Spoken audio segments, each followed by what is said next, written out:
इस क्वेश्चन में हमको एक पॉलिनॉमियल गिवन है और हमको ये वेरीफाई करना है कि ये तीनों हमारे इस पॉलिनॉमियल के ज़ीरो हैं। अब जब भी हमारे पास कोई पॉलिनॉमियल होता है और मान लो c उसका कोई भी ज़ीरो है, तो इस पॉलिनॉमियल को, इस c को जब हम इस पॉलिनॉमियल में पुट करते हैं तो इसकी वैल्यू हमेशा हमारी ज़ीरो के इक्वल आती है। तो यहाँ पर भी एक एक करके हम इन तीनों को अपने पॉलिनॉमियल में पुट करेंगे और चेक करेंगे कि इसकी वैल्यू हमारे ज़ीरो के इक्वल आ रही है या नहीं। सबसे पहले हम 3 को पुट करते हैं। 3 को यहाँ पे x की जगह पे पुट करेंगे, यानी कि p ऑफ 3 की वैल्यू निकालेंगे। तो ये हमारी आ जाएगी 3 इंटू 3 का क्यूब माइनस 5 इंटू 3 का स्क्वायर माइनस 11 इंटू 3 माइनस 3 का क्यूब हमारा होता है 27 माइनस ये हो जाएगा 5 इंटू 3 का स्क्वायर यानी कि 9 माइनस 11 इंटू 3 हमारा 33 के इक्वल होता है माइनस 3 इंटू 27 हमारा होता है 81 माइनस 5 9 ज़ा 45 माइनस 33 माइनस 3। अब यहाँ पर ये हमारा 81 है, इन तीनों के आगे हमारा माइनस साइन लगा हुआ है और माइनस माइनस हमारा प्लस होता है, यानी कि ये तीनों हमारे ऐड हो जाएंगे। इन तीनों को जब हम ऐड करेंगे तो इसकी वैल्यू हमारी आएगी 81 की इक्वल और साइन यहाँ पर हमारा माइनस का ही लग जाएगा। 81 माइनस 81 यानी कि 0। अब यहाँ से p ऑफ 3 हमारा 0 के इक्वल आ गया है, इसलिए 3 हमारा इस पॉलिनॉमियल का 0 है। सिमिलरली हम p ऑफ -1 की वैल्यू भी चेक करेंगे कि वो 0 के इक्वल आ रही है या नहीं। सिमिलरली p ऑफ -1/3 की वैल्यू भी चेक कर लेंगे। इसको नोट कर लेते हैं। यहाँ पर सबसे पहले हमने x की वैल्यू 3 रखी अपने पॉलिनॉमियल में और उसको सॉल्व कर लिया, तो p ऑफ 3 हमारा आ गया 0 के इक्वल।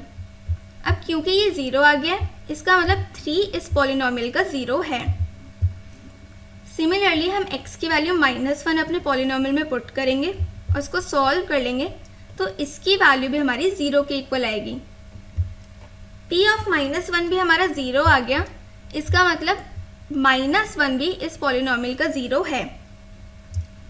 अब ऐसे x इक्वल -1/3 हमने अपने पॉलिनॉमियल में पुट किया और इसको सॉल्व कर लिया, तो इसकी वैल्यू भी हमारी 0 के इक्वल आ गई, यानी कि -1/3 भी इस पॉलिनॉमियल का 0 है। अब नेक्स्ट हमको इस क्वेश्चन में इसके 0 और इसके कोफिशिएंट के बीच का रिलेशनशिप वेरीफाई करना था।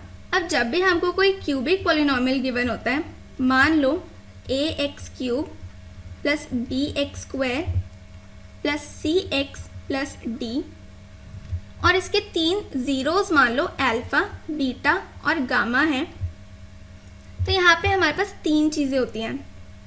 एक हमारे पास होता है सम ऑफ ज़ीरोज़, एक हमारे पास होता है sum of product of zeros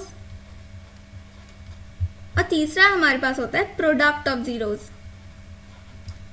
sum of zeros यानी कि alpha plus beta plus gamma, sum of product of zeros यानी कि alpha into beta plus beta into gamma plus gamma into alpha, और प्रोडक्ट ऑफ ज़ीरोज़ यानी कि alpha into beta into gamma, इन तीनों का प्रोडक्ट।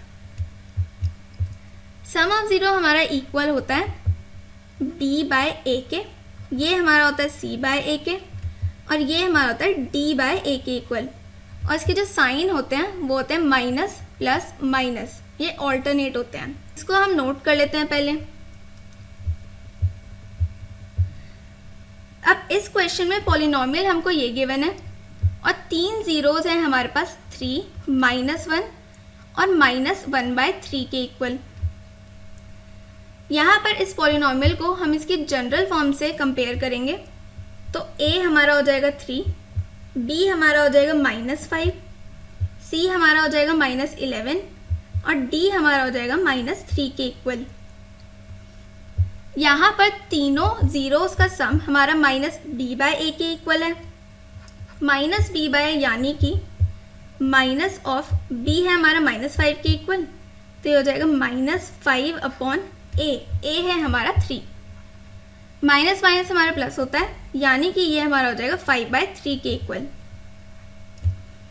यानी कि हम इन तीनों को ऐड करेंगे तो ये हमारा 5/3 के इक्वल आना चाहिए।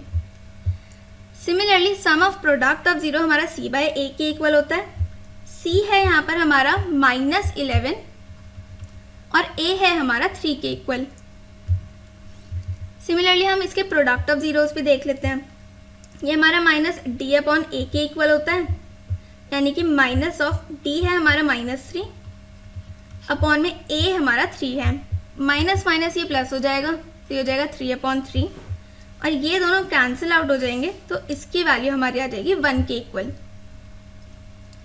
तो यहाँ पर जब हम सम निकालेंगे इन तीनों जीरोस का तो ये हमारा आ जाएगा 5/3 के इक्वल, जो कि हमारा -b/a के इक्वल है। अब सिमिलरली हम सम ऑफ प्रोडक्ट ऑफ जीरोस निकालेंगे। इसको सॉल्व करेंगे तो इसकी वैल्यू हमारी आ जाएगी -11/3 के इक्वल और ये हमारा c/a के इक्वल आ रहा है। सिमिलरली प्रोडक्ट ऑफ जीरोस की वैल्यू हमारी आ जाएगी 1 के इक्वल, जो कि हमारा -d/a के इक्वल है। इसका मतलब इसके ज़ीरो और इसके कोफिशिएंट के बीच का जो रिलेशनशिप है वो हमारा वेरीफाई हो गया।